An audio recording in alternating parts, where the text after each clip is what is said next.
This is why maybe I'm not recognizable, because you would never recognize somebody like that. Right. You look about the same. No, it's the same. Any of this stuff, I would say that I'm very skeptical on some of it. I think some of it's a real possibility, and for the rest of it, I simply keep an open mind.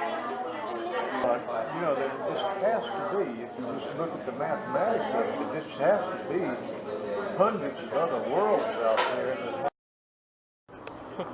Adam, can we talk to you for a second, please? Oh, sure. Okay.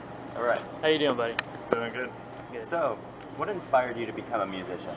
Oh my goodness, that was in the womb. You know, growing up, my parents went to church at an old timey.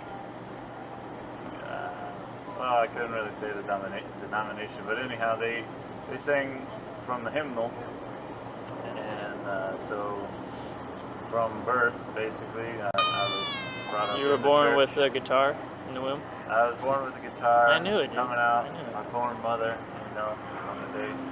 No, but so I was inspired by really just the church, you know, getting together, coming together, and singing these old timey songs.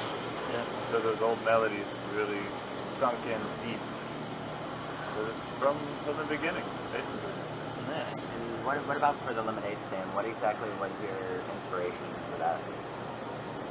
Well, the lemonade stand is about, well, the song "The Lemonade Stand" is about Kylie Winter, who as a little girl, I think she was 6, 7 years old.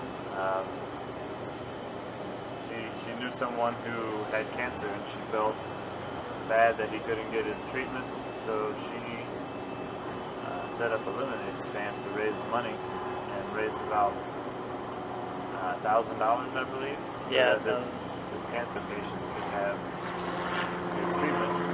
And that was just inspiring to me, because you know, someone so young being able to do something so monumental for someone in need. So that's the inspiration behind the song. It's a very touching story. When I first heard it, it touched me too, because it's unbelievable that somebody that young that actually understands that concept. Yeah, I can't believe that. So it's very touching. Anyway, Adam, thank you for your time. All right. I was kind of wondering, what inspiration did you have to get you into filmmaking? Actually, my interest for filmmaking came from the fact that when I was younger, my dad worked over at a state park, and they used to film a lot of movies over there. Yeah. And so he'd say, "Hey, they're filming a movie. You want to come over and check it out?" And I'd be like, "Yeah." Mm-hmm. So we go over there, and I was on the set of like Tank Girl, a whole bunch of music videos, and so I got to see all these really cool sets, and I got to talk to directors and actors. I got to talk to people who built the sets and the props, and it was so cool that it just kind of stuck with me. And then I've always had kind of like a natural interest. I am a huge horror movie fan, which sounds weird for somebody who likes to do documentaries about very heartwarming, dramatic things, but I'm obsessed with horror movies. So I started learning how to do special effects makeup. I started learning how to do costumes and creature effects and things like that. And through that, I was able to meet a lot of people who were involved with motion pictures and find out how they do their craft and things like that. And Right. I decided that when I got into college, I was going to get into photography, because if you're going to be a filmmaker, you got to know about composition. So I went through 4 years of photography, learned my shooting skills, and I remember like the first day of school, our professor said, if you want to be a good filmmaker, you got to be a great photographer. I was like, oh, good, I made a good choice. And then I just started doing it. And I think like that was the best thing, because you can spend too much time thinking about it. You just got to do it. So That's good. yeah. Yeah. Yeah, I'm just starting to get into it, and same as you, I'm a big horror movie fan as well. So, Rock on. yeah, Richard told me about you, the Astro Zombies. Yes. And he gave me a DVD. Unfortunately, I haven't really had time between school and work to watch it yet, but I can't wait till I actually do, and I'm wanting to see it. It's great. It's like your classic B horror movie. It's got all the the great camp in it. Heads being chopped off, people being exploded by laser eyes. Awesome. I mean, it's literally a masterpiece of its own. Okay. If you like that kind of stuff. Let me ask you this too. How did you find out about Kylie and it gave you the inspiration to make Lemonade Stand?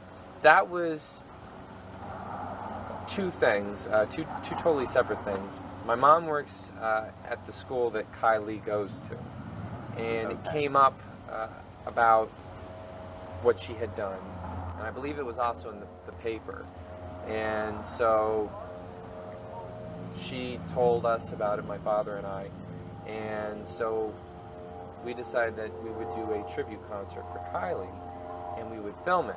And so we talked to Adam Hall, the one who did all of the music for it, and said, hey, you know, some of your music, it sounds great. We've been talking about doing something with it for a while. How would you like to be a part of this concert?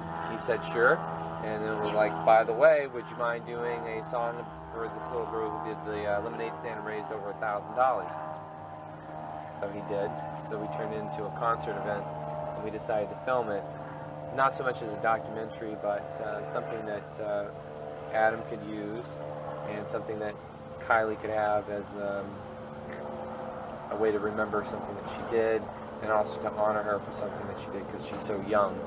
Yeah. And so we filmed it. We did a 3-camera setup, and then put it together to produce the DVD and all that kind of stuff.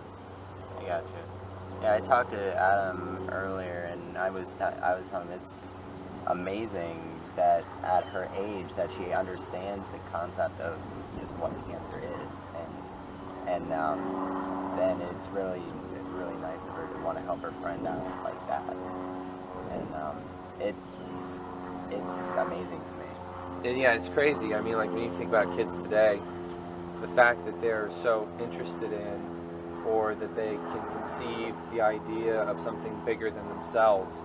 You know, it's not just playing on the iPhone or watching, you know, whatever's, you know, the cool cartoon on TV right now. Yeah. They're actually into doing something to help somebody else. It blows my mind.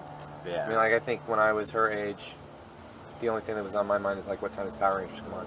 Yeah. You know, and that sounds terrible, but it's true. I mean, like, when you're that young, you don't really think about that stuff. You never think about, you know, somebody else's life being affected by something like cancer, and what can I do to help them? But right. The fact that she recognized that, it's just kind of like restores your faith in humanity. Yeah, exactly. It's Like really this next awesome. generation could actually do something. Yeah, it's great. Yeah.